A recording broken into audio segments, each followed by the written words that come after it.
Praise the lord. మరొక హెచ్చరికని మీకు ఈ దినము తీసుకుని వచ్చానండి. సామెతల గ్రంథంలో ఇలాగ రాయబడి ఉంటుంది. ఏంటి అంటే, తిరస్కార బుద్ధి గల వాడిని త్రోసివేసిన ఎడల కలహమును మానును, పోరు తీరి అవమానము మానిపోను.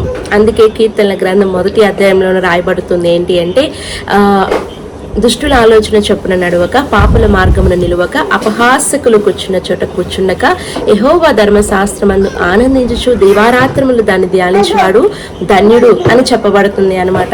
అంటే ఇక్కడ దాని గురించి చెప్పడం నా ఉద్దేశం కాదు, కానీ తిరస్కార బుద్ధి గల వాడిని మీరు త్రోసివేసిన ఎడల, త్రోసివేయడం అంటే వారిని తిట్టమని, కొట్టమని, తరిమేమని కాదు, కానీ తిరస్కార బుద్ధి. మీరు ఎవరితో సహవాసం చేస్తున్నారు, ఎవరితో ఫ్రెండ్షిప్ చేస్తున్నారు, ఎక్కువగా ఎవరితో ఉంటున్నారో వారి లక్షణాలన్నీ మీకు వస్తూ ఉంటాయి. వారి ద్వారా మీకు గౌరవం అనేది కలుగుతుంది. ఎందుకంటే ఇద్దరు స్నేహితులు ఉంటే ఆ ఒక వ్యక్తి స్నేహం, ఆ యొక్క వ్యక్తి క్యారెక్టర్ని బట్టి ఇంకొకడు ఎలాంటి వాడు కూడా చెప్పేయచ్చు అంట.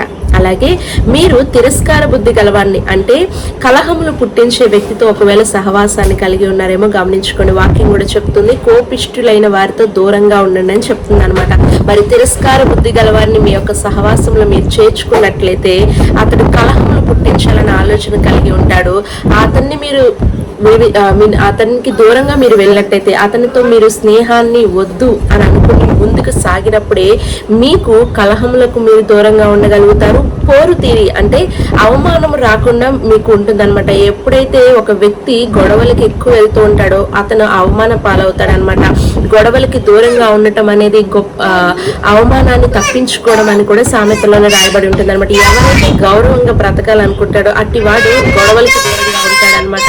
కాబట్టి మీ జీవితంలో కోపం రాదా, గొడవలు పడకూడదు అంటే కొన్ని రీజన్స్ ఉంటాయి. కానీ నేను చెప్పేది ఎవరి గురించి అంటే, తిరస్కార బుద్ధి గలవాడు అంటే ఉన్నదానికి లేని దానికి కల్పించి చెప్పి గొడవలు పుట్టించి ఆ కలహములతోనే తన జీవితాన్ని వెళ్ళబుచ్చుకునే ఆనందపడే ఒక వ్యక్తులు మీ యొక్క జీవితంలో ప్రభావాన్ని ఎక్కువగా చూపిస్తున్నట్లయితే వారికి మీరు దూరంగా ఉండండి.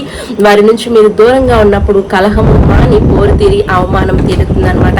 కాబట్టి